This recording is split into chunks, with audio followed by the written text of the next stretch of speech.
কালু, এদিকে আয় তো। হ্যাঁ বাবু বলুন, আমার জন্য কিছু আদেশ আছে? বলছি যে ভালো করে বুঝতে পেরেছিস তো তোকে কি করতে হবে? হ্যাঁ মানে আপনি টাকা বিতরণ করবেন। কিছু ভুল বললাম নাকি? হ্যাঁ, ভুল বলিসনি তো কি? এই যে এত গোষ্ঠীর লোক টাকার কথা শুনে গ্রাম ঝেঁটিয়ে নিজেদের কাজ শিখে তুলে এসেছে, তাদের সবাইকে কি আমি বসে বসে খাওয়াবো নাকি? আর নাকি সবাইকে টাকা দেব? সবার দায় কি আমি নিয়ে বসে আছি? ওরা ভিখিরি হাগারের জাত, কিছু দেখতে পেলেই ছকছক করে চলে আসবে, তাতে আমার দোষ? তাহলে মানে কি করব বাবু? ওদেরকে আমার মাথায় তুলে বসাবে শয়তান। এতদিন আমার সাথে কাজ করছিস আর বুঝতে পারছিস না আমি কি করব? শোন, তোকে আমি বুঝিয়ে ভালো করে বলছি, কান খুলে শুনে রাখ। আমি যাদের নাম ধরে ডাকবো শুধু তারাই এখন টাকা পাবে, আর বাকিরা জিজ্ঞেস করলে বলে দিবি পরে পাবে। এখন টাকা নেই, বুঝলি? ঠিক আছে বাবু। একে একে সবাই এগিয়ে এসো এদিকে। আরে, কি হয়েছে? কি টাকা দেওয়া হয়ে গেল নাকি? আমাদের নাম কোথায়? আর সত্যি তো আমরা বাদ নাকি? দেখো, তোমরা বাদ কিনা আমি জানি না, কিন্তু তোমাদের নাম এই খাতাতে নেই। তার মানে তোমরা পরে পাবে, এখন যাও। এটা কি মামার বাড়ির আবদার হচ্ছে নাকি? আমরা আমরা সবার আগে লিখেছিলাম আর আমাদের নাম নেই। পরে কেন পাবো আমরা? হ্যাঁ, এখন আমরা অভাবে আছি আর পরে টাকা পাবো? সরে যাও, সরে যাও বলছি। আমি তোর চাকরি খেয়ে নেবো বলে দিচ্ছি। একটা কাজ তুই ঠিকঠাক করে করতে পারিস না। তোকে আমি কবে থেকে বলছি যে নিজে পুরো বিষয়টা সামলা। এরা আমার সামনে কেন এসেছে? আমাদের নাম কেন বাদ গেছে আমরা জানতে চাই। এটা কি মামার বাড়ির আবদার হচ্ছে নাকি? কিছু আবদার হচ্ছে না রে শালা। বাবু সামনে এসে তোরা মস্তানি দেখাবি? গায়ের জোরে মস্তানি দেখিয়ে বাবু পার পেয়ে যাবে না বলে দিচ্ছি। আমাদের গরিব মানুষদের টাকা মেরে সুখে থাকতে পারবে না, কথাটা বলে গেলাম। আরে হ্যাঁ হ্যাঁ, যা যা। তোদের মতো ভিখিরি আমি অনেক দেখেছি জীবনে, যত সব। আরে, তোমরা এখানে এসে বসে আছো আর আমরা সারা গ্রামে তোমাদেরকে খুঁজে খুঁজে মাথা খারাপ করে ফেলছি। বিরক্ত করো না তো, এমনিতেই চিন্তাতে মাথা খারাপ হয়ে যাচ্ছে, আর মন মেজাজ আমাদের ভালো নাই, তাই একটু চুপ করে বসে আমাদের ভাবতে দাও। ভেবে ভেবে তোমরা কি করবে শুনি? কেন ওখানে সরকারি প্রকল্পের যে সবাই টাকা পেলো তোমরা পাওনি? গ্রামে একদল লোক তো দেখছি কত আনন্দ করছে। হ্যাঁ, একদল লোক আনন্দ করছে আর আমরা একদল বঞ্চিত রয়ে গেছি। ওই শয়তান চামার মাতব্বরটা যতদিন মাথার উপরে বসে থাকবে ততদিন এরকম ভাবেই আমরা বঞ্চিত হতে থাকবো। হ্যাঁ, প্রধান আমাদের নাম ইচ্ছে করে বাদ দিয়েছে, আর পুরো অনুষ্ঠানটা পরিচালনা করেছে ওর পেটুয়া মাস্তান কালুয়াকে দিয়ে। পুরনো শত্রুতা মনে করিয়ে দিয়েছে আজকে। তোমরা শান্ত হও, এভাবে মাথা গরম করলে তো কিছু হবে না। মাথা শান্ত কিভাবে করব বলতে পারো? আর তাছাড়া সামনে গরম কেটে বৃষ্টি আসতে চলেছে। আমাদের এদিকে এমনিতেই বৃষ্টি হয় প্রবল জোরে। এই বৃষ্টির মধ্যে এই কুড়ে ঘরে থাকবো কি করে আমরা? আমরা তো এখানেই টিকতে পারবো না। এখনো যদি ঘর না ছাড়াই তাহলে তো সব ভেসে যাবে। কিন্তু ঘর ছাড়ানোর টাকা কোথায়? সরকার থেকে যা টাকা দিয়েছিল সব তো শুনলাম ওই পেট মোটা খেয়ে বসে আছে। এখন আমাদের ভাগে তো কিছুই এলো না। একটা উপায় যে করেই হোক ভেবে বার করতেই হবে আমাদের। কিন্তু কি উপায় বার করবি? আমার মাথায় একটা পরিকল্পনা এসেছে। কি পরিকল্পনা? আমাদের আর কি কোনো উপায় আছে? উপায় অবশ্যই আছে। আমরা আমাদের উপরের ঘরের নিচে মাটি খুঁড়ে একটা ঘর বানাবো। উপরের ঘর বন্যায় ভেসে গেলেও মাটির নিচের ঘর সুরক্ষিত থাকবে, আর তার ভিতরেই আমরা 3 সংসার আশ্রয় নিতে পারবো। কথাটা শুনতে তো ভালো লাগছে, করতে হবে কিন্তু গোপনে। ওই চামড়টা টাকা অল্প কিছু লোককে দিয়ে তাদের মাধ্যমে প্রচার করবে, আর বাকিরা বঞ্চিত থাকবে। আমরাও এবারে আমাদের নিজেদের মতো করেই ব্যবস্থা করে নেব। চলো চলো সবাই ঘরের দিকে যাই, আমরা কাজ শুরু করি। উফ, অনেকটা খোলা হয়ে গেছে। এত খুলে কি হবে আর? সত্যি সত্যি মাটির নিচে ঘর করা সম্ভব হবে নাকি? আমরা বেকার খুলছি। তুমি বিশ্বাস রাখো, ঠিক হবে। কেন ভাই, দেখিসনি আমরা যখন শহরে কাজে গিয়েছিলাম, উপরে লোক থাকে, দোকান বাজার থাকে, আর নিচের তলায় মাটির নিচে গাড়ি দাঁড় করানো থাকে বড়লোক বাবুদের। হ্যাঁ, ঠিকই কথা, সেবারে আমরা শহরে গিয়ে দেখেছিলাম। আর সেই জিনিসটাই আমরা ছোট করে করব। এই শোন শোন, কাজটা গোপনে করছি।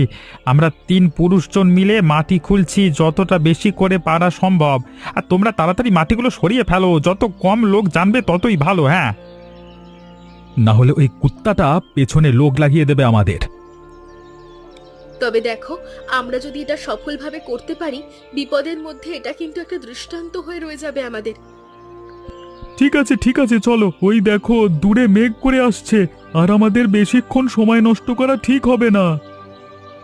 হ্যাঁ, ঠিক কথা, যত তাড়াতাড়ি সম্ভব তাড়াতাড়ি কাজ মিটিয়ে ফেলা ভালো।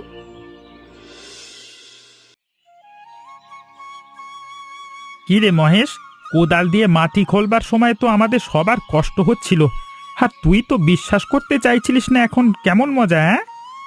হ্যাঁ, সত্যি ভাই, এখনো অবিশ্বাস্য লাগছে আমার। আমি তো কোনোদিন ভাবতেই পারিনি যে আমাদের এরকম একটা মাটির নিচে ঘর থাকতে পারে বলে। আর তাছাড়া এই ঘরে তো ঝড় বৃষ্টি রোদ কিছুই আসবে না। এই যে আমরা রান্না করছি মেয়েরা, কোনোদিন ভাবতে পেরেছিলে মাটির নিচে বসে এরকম আনন্দ করে খেতে পারবে তোমরা? সত্যি তুমি বুদ্ধিটা দিয়েছিলে বলে আমরা বেঁচে গেলাম এই যাত্রায়। উফ, মাটির নিচে থাকা যে এতটা আরামের সেটা তো আগেই জানতাম না। সবাই কিন্তু আমরা ভালোই কাজ করেছি। আর এমন বুদ্ধিটা যদি গীতা না দিত, তাহলে তো আমাদের কোনোদিন এই ঘর তৈরি করা হতো না। এখন আর আমাদের কাউকে ভয় করবার দরকার নেই। বৃষ্টি আসুক ঝড় আসুক আমাদের কোনো ক্ষতি হবে না। ঠিক আছে, রান্না হয়ে গেছে, চলো আমরা সবাই একসাথে খেয়ে নিই। হ্যাঁ, চলো চলো, আর দেরি করে লাভ নেই।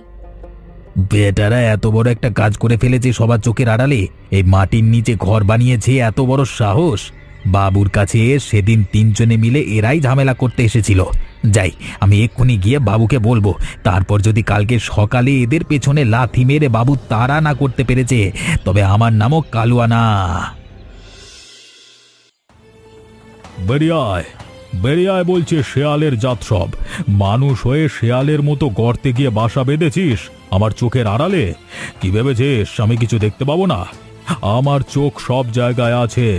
এই কালুয়া যতদিন আমার সঙ্গে আছে ততদিন এই ধনবলকে আটকে রাখবে এরকম ক্ষমতা কারো হয়নি। বেরিয়ে বলছি, না হলে মাটির ওপর থেকে বন্ধ করে দিয়ে ঘরে আগুন লাগিয়ে দেবো। সবগুলো মাটি নিচে জ্বলে মরবি সালা।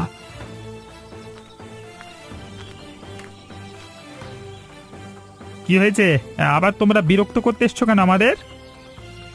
ওপরে যখন ছিলাম আমাদের টাকা মেরেছো, আর আর আমরা এখানে একটু শান্তিতে নিজেদের মতো করে কষ্ট করে ঘর বানিয়ে আছি, তাতেও তোমাদের সমস্যা হচ্ছে?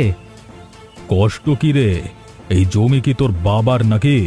সরকারি জমিতে নিজের ইচ্ছে মতো কাজ করেছিস তোরা, আবার বলছি বলে আমার মুখে মুখে তর্ক করছিস। আর বাবু, তুমি যে সরকারি টাকা মেরে আমাদের মতো গরিব মানুষদের বঞ্চিত করছো তার বেলায়? আর আমরা পরিশ্রম করে ঘর বানিয়েছি, কেউ বানিয়ে দিয়ে যায়নি বা আকাশ থেকে পড়েনি এটা। বাবু, এদের কথা শুনবেন না। এরা অবৈধভাবে এই জায়গায় ঘর বানিয়ে আছে। এই শাস্তিতে ওদের গ্রাম থেকে তাড়িয়ে দিন, একেবারে আপদ বিদে হয়ে যাবে। সরাবে আমাদের? কেন আমাদের পরিশ্রমের বা ঘাম রক্তের দাম নেই নাকি? গরিব মানুষ বলে আমাদের সঙ্গে কি যা ইচ্ছে তাই করবে? দেখি তোমাদের দুজনের কত ক্ষমতা হয়েছে আজকে। যদি বেশি কথা বলতে আসো তাহলে এখনই এই হাতাহাতি করে একবারে গায়ের জোরের পরীক্ষা হয়ে যাবে। হ্যাঁ, ঠিক আছে, এখন সবাই একসাথে আছিস তাই গায়ের জোর দেখাচ্ছিস, তাই তো? আমরা দুজনে এসেছি তাই আমাদেরকে ভয় দেখিয়ে হটিয়ে দেবার চেষ্টা করছিস। আমিও দেখে নেব তোদের কত ক্ষমতা আর আমার কত ক্ষমতা। তাহলে কি করবেন বাবু? চলে আয় এখন। এই অপমান আমার রক্তে মিশে গেল, ঠিক সময়ে আমি এর হিসেব বুঝে নেব। অপমানের দাম যদি রক্ত দিয়ে চোকাতে না হয় তোদের, তবে আমি আমার নিজের নাম বদলে দেব, কথাটা মনে রাখিস। আরে, এইভাবে বৃষ্টি চললে তোমাদের সর্বনাশ হয়ে যাবে। এই কয়েক ঘন্টার বৃষ্টিতেই গ্রাম ডুবে গেল প্রায়। আমাদেরকে যতটুকু টাকা দিয়েছিল এবারে ততটুকুতে তো কিছুই হলো না। ঘরের 2টো খুঁটি লাগাতে সব টাকা বেরিয়ে গেল, কেউ আমরা ঘর সারাতে পারিনি। আর তার মধ্যে এই বৃষ্টিতে তো আমাদের সব সহায় সম্বল ভেসে যাবে। এই চলো চলো, এর জবাব দিতে হবে গ্রাম প্রধান ধনপালকে। চলো সবাই ওর বাড়িতে চলো।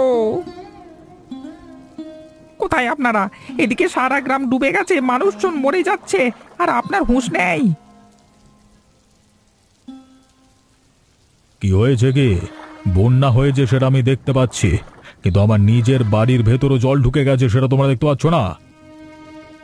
এই জন্যই বলে গরিব মানুষ সারা জীবন স্বার্থপর। শুধু নিজেরটাই দেখতে পাচ্ছ তোমরা, আর আমরাও যে বিপদে আছি সেটা দেখতে পাচ্ছ না।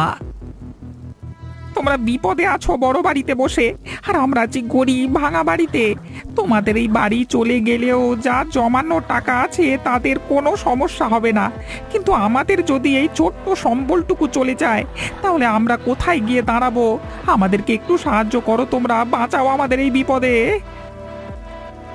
এই যাও তো তোমরা, কোনো কিছু হলে মুখ তুলে আমার কাছে চলে আসো। সব সময় শুধু এটা দাও ওটা দাও, শুধু দাও আর দাও। যত দেই তত চাও, তোমাদের চাওয়ার আর কোনো শেষ হবে না। তোমরা নিজেদের মতো করে বাঁচো, আমরা এখন নিজেদের ঘর ডুবে যাচ্ছে সেটাই সামলাচ্ছি। চলুন বাবু, আপনি ভেতরে চলুন। এরা মরুক এদের মতো, আমাদের কিছু করবার নেই। কেমন শয়তান দেখেছো? একেই বলে স্বার্থপর। তবে ওই মহেশ আর ওই বন্ধু, ওরা দুজনই ভালো আছে একমাত্র। শুনেছি ওরা গোপনে মাটির নিচে একটা ঘর বানিয়েছে। চলো চলো, এখন নিজেদেরকে বাঁচানো যাক, চলো। উফ, এবারে বড্ড জোর বেঁচে গেছি। সত্যি আমি প্রথমে তোমাদেরকে বড্ড অগ্রাহ্য করেছিলাম যে তোমরা বানাতে পারবে কিনা, কিন্তু বাইরে যা পরিবেশ আমরা ভেতর থেকে কিছু বুঝতেই পারছি না। আমি একেবারে মাটির উপরে উকি দিয়ে দেখেছি যে গ্রামের মানুষরা চারিদিকে ছোটাছুটি করছে। কেউ কেউ প্রধানের নামে খুব গালাগালি করছে, বলছে যে সাহায্য করেনি। সত্যি এই জন্যই বলে বুদ্ধি কাটালের সব খারাপ জিনিস থেকে ভালো কিছু বের করে আনা যায়। তুমি কি চিন্তা করছো বলো তো গীতা? আমি একটাই কথা ভাবছি যে আমরা তো এই ঘর বানিয়ে ফেলেছি, কিন্তু আমরা যদি এই ঘরটা বানাতে না পারতাম তাহলে হয়তো বন্যার সময় ওই অসহায় মানুষগুলোর দলে আমরাও থাকতাম এবং আমাদেরকেও কেউ সাহায্য করতো না। হয়তো আমরা সাহায্য চাইতে চাইতে এমন ভাবেই বঞ্চিত আর অপমানিত হয়ে কষ্ট পেতাম। আমাদের সব সহায় সম্বল হয়তো ভেসে যেত সারা জীবনের জন্য, আর তারপর হয়তো আমাদের ভিখিরির দশা হতো। সেই জন্যই তো বলছি যে আমাদের উন্নতি হয়েছে বলে যাদের উন্নতি হয়নি সেই সমস্ত বঞ্চিত মানুষদের ভুলে যাওয়া উচিত নয়। তার মানে বৌদি ঠিক কথাই বলছে, আমাদেরকে ওই মানুষগুলোর কথা ভাবা উচিত। একদম ঠিক কথা, আমাদের উচিত ওদের পাশে গিয়ে দাঁড়ানো। দেখো, আমাদের তো কেউ ক্ষতি করতে পারবে না আর, কারণ যে বেটা আমাদের সামনে সেদিন অত হুমড়ি তুমড়ি করে গেল, এখন সে নিজেই গলা পর্যন্ত জলে দাঁড়িয়ে আছে। এখন বুঝতে পারছে না হয়তো কয়েকদিন পরে অন্য কারোর সাহায্য না পেলে নিজেরাই মরবে আর ওই বড় বাড়ির ভিতরে বন্দী হয়ে থাকবে। কিন্তু গরিব মানুষগুলো তো কোনো দোষ করেনি, ওদেরকে বাঁচানো আমাদের উচিত। তাহলে চলো, তোমাদের রান্না তো হয়ে গেছে, আমরা কালকে সকালেই ওদের সাহায্য করতে যাব, আর তাড়াতাড়ি খেয়ে শুয়ে পড়ি আজকে। চলো। হ্যাঁ। উফ, বড় কষ্ট হচ্ছে বাবা, আর পাচ্ছি না। এমন বন্যা আমি সারা জীবনে দেখিনি। এত বুড়ো হয়ে গেলাম, এবারে মনে হচ্ছে মরেই যাব, খুব কষ্ট হচ্ছে। দাদু, দাদু, তুমি বুড়ো মানুষ, তুমি কষ্ট পাচ্ছ, আর দেখো না আমি এতটুকু বাচ্চা হয়েও আমার পেটে বড় খিদা লাগছে, কিন্তু দেখো কিচ্ছু করবার নেই, একটু তো সাহস রাখতেই হবে। এতগুলো মানুষ দেখো কষ্ট করছে কত। আমরাও পাচ্ছি না গো, এইটুকু উঁচু মতো জায়গা পেয়েছি বলে সাঁতার কেটে অনেক কষ্টে এসে বসেছি। এসে তো বসেছ, কিন্তু এই জায়গাটুকুই বা কতক্ষণ থাকবে? যেভাবে জল বাড়ছে তাতে এটাও ডুবে যেতে সময় লাগবে না। তাহলে কি আমরা সবাই মরে যাব? কেউ আমাদের সাহায্য করবে না? কে আর আমাদের সাহায্য করবে? সবাই মিলে তো প্রধানের কাছে গেছিলাম, সে মুখ ফিরিয়ে নিয়েছে। আমাদের গরিব মানুষদের পাশে কেউ নেই বাবা, আর প্রধান কি সাহায্য করবে? সে তো এখন নিজেই দাঁড়িয়ে আছে গলা পর্যন্ত জলে। সারা জীবন সে যা শত্রুতা করেছে মানুষের সাথে, তারপর ওর কারোর কাছে গিয়ে সাহায্য চাওয়ার মতো মুখ নেই। শোনো শোনো, চারপাশে যারা না খেতে পেয়ে কষ্টে আছো তারা এখানে এসো, আমরা তোমাদের সাথে কথা বলতে চাই। দেখো দেখো, ওই তো, ওরাই তো গ্রামের নিচে মাটির বাড়ি বানিয়েছিল। ওরা এখন আমাদের সাহায্য করতে এসেছে, মনে হচ্ছে আমাদের কিছু খেতে দেবে। হ্যাঁ, চলো চলো যাওয়া যাক। তোমরা শান্ত হও, শান্ত হও। আমাদের কাছে তোমাদেরকে দেওয়ার মতো কোনো খাবার নেই। তাহলে আমাদেরকে ডাকলে কেন? আমরা বড় আশা নিয়ে এসেছিলাম তোমাদের কাছে। তোমাদেরকে দেওয়ার মতো আমাদের কাছে খাবার না থাকতে পারে, কিন্তু একটা বুদ্ধি আছে। দেখো, আমরাও তো গরিব মানুষ, তাই আমরা অতিরিক্ত খাবার কোথায় পাবো? কিন্তু এই বন্যার জলে চারপাশ থেকে অনেক মাছ ভেসে এসেছে, সেই মাছগুলো ধরে আমরা রান্না করতে পারি। আর আমাদের কাছে কিছু চাল জমানো আছে, বিপদের জন্য আমরা জমিয়ে রেখেছিলাম। সেই চাল থেকে ভাত বানিয়ে আমরা কয়েকদিন খেতে পারবো। তাই করো বাবা, তাই করো, এটা খুব ভালো বুদ্ধি। খাও খাও দাদু, আনন্দ করে খাও, এখানে আরো খাবার আছে। বড় ভালো লাগলো রে মা। ভেবেছিলাম হয়তো জলে ডুবে অথবা অনাহারে মরবো, কিন্তু তোরা আমাকে খেতে দিলি, আর সঙ্গে সঙ্গে দেখ বৃষ্টি থেমে গেল। এ যাত্রায় বেঁচে গেলাম মনে হচ্ছে। বৃষ্টিটা যদি এরকমই থেমে থাকে, তাহলে এবার জল নামতে শুরু করবে। বড় তৃপ্তি পেলাম। সত্যি, তোমরা যদি এ বুদ্ধি না দিতে, তাহলে হয়তো আমরা এরকম ছটফট করেই মরতাম চারিদিকে। দেখো, আমরাও যদি ওর ঘরটা না বানাতাম, তাহলে তোমাদের মতো অবস্থাতেই থাকতাম। তাই আমরা তোমাদের থেকে আলাদা নই, আমরা তোমাদের কষ্টটা ভালো করেই বুঝি। আর এমন বিপদের কথা ভেবেই তো এই চাল রেখেছিলাম। আমরা তো আর ওই গ্রাম প্রধানের মতো স্বার্থপর নই, আমরা হলাম সাধারণ মানুষ। আর সাধারণ মানুষ হয়ে একে অপরের পাশে না থাকলে কি করে হয়? তোমরা খেয়ে তৃপ্ত হয়েছো তো? এবার থেকে আমরা এভাবেই একজোট হয়ে থাকব, তাহলে কেউ আমাদের আলাদা করতে পারবে না। আমি একটা ঘোষণা করছি, সবাই এখানে আশা করি আমার সাথে একমত হবে যে আমাদের গ্রাম, মানে এখন গ্রাম প্রধান পরিবর্তনের সময় এসেছে। আর তাছাড়া সবার টাকা ওই ধনপাল যেভাবে মেরে রেখেছে, ওকে উচিত শিক্ষা দিতে হবে। এই 3 বউকে যৌথভাবে গ্রামের প্রধান আমরা নির্বাচিত করলাম। এবার থেকে এরা যা সিদ্ধান্ত নেবে তাই হবে। হ্যাঁ, আমরা রাজি সবাই। বল বল, আর মাস্তানি করবি? তখন তো খুব গায়ের জোর দেখিয়েছিলিস। হ্যাঁ, এখন আমরা সবাই মিলে যদি এক হাতে লাগাই তোকে, তাহলে কেমন থাকবি তুই? হ্যাঁ, ক্ষমা করে দাও। আমাকে বাবু যা বলেছে আমি পেটের খিদে তাগিদে তাই করেছি, না বলে ভাতে মারা যেতাম। ধনপাল, তুমি আমাদের গ্রামের মানুষের যা ক্ষতি করেছো, তার শাস্তি হিসেবে সবাই তোমাকে এক্ষুনি মেরে পুঁতে ফেলতে পারে, কিন্তু সেটা আমরা করব না। যা টাকা নিয়েছো সেটা ভালোই ভালোই ফিরিয়ে দাও। আর তোমাকে গ্রাম প্রধানের পদ থেকে সরিয়ে দেওয়া হয়েছে। হ্যাঁ, আমাদের এখন যৌথ গ্রাম প্রধান, এই 3 বউ, এরা যা সিদ্ধান্ত নেবে তাই হবে। আমাদেরকে তো বাড়িতে গিয়ে অনেক বড় বড় কথা বলে এসেছিলে, আমাদেরকে দেখে নেবে। দেখলে তো, সঠিক সময় আসলে কি কাকে দেখে নেয়? পাপ করলে এরকমই হবে। এবার তাড়াতাড়ি সবার সব টাকা ফিরিয়ে দাও, না হলে আমরা সবাই মিলে কাকা তোমাদের পিঠের ছাল চামড়া তুলে দেব। তাই সাবধানে সামলে থেকো। যা ভাই কালু, ঘরের ভেতরে একটা উঁচু জায়গায় থলিতে সব টাকা ভরা আছে, সবাই কিনে দে ভাই। এবারে হয়েছে তো, এবারে আমাদের প্রাণ রক্ষা করবে তো। আর একটা কথা, তোমরা যে ধরনের শয়তানি করেছো, এরপর আর গ্রামে তোমাদের রাখা যাবে না। কিন্তু গ্রাম থেকে তাড়িয়ে দিলে আমরা কোথায় যাব? যেখানে ইচ্ছে যাও, আমাদের তো জানার কোনো দরকার নেই।